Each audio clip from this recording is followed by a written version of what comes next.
the woman never imagined her husband would push her off the overpass. And just like that, she was hit by a train. Months passed, and her death caused no stir in the city. The public's attention was entirely focused on the city's subway opening ceremony. The mayor gave an excited speech, and the crowd was pumped. Soon enough, the subway arrived. The first passengers boarded, alongside the mayor. The mayor and the city's elite were seated in the first car. Amid the cheers, the subway slowly pulled out. But not long after entering the tunnel, the white light on the ceiling suddenly turned bright red.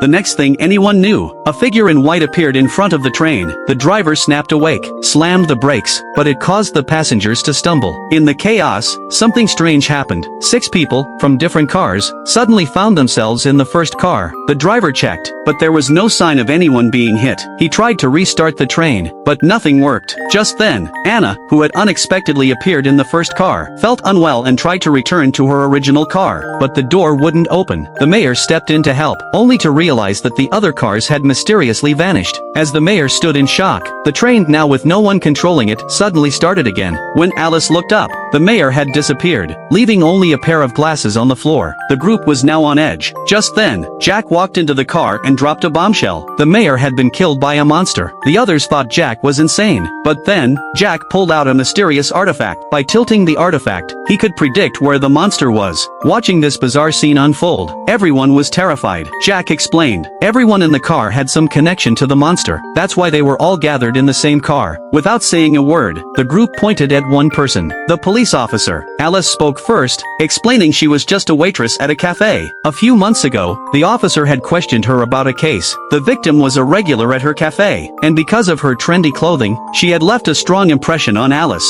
The train conductor was visibly agitated. He explained the woman had jumped off the bridge, and by the time they passed, she was already gone. The train had just happened to be passing by. Nearby, a reporter suddenly became remorseful. He hurriedly confessed the woman who died was his subordinate. But then, a delivery driver spoke up. He had no idea who anyone in the car was. He was just as confused about being trapped there. It turned out that when the train passed the scene of the accident, it was around 5 a.m. The delivery driver was simply doing his rounds at that time, which explained his presence on the train. But just as the group tried to make sense of everything, the door to the train car suddenly opened, and what they saw next was terrifying.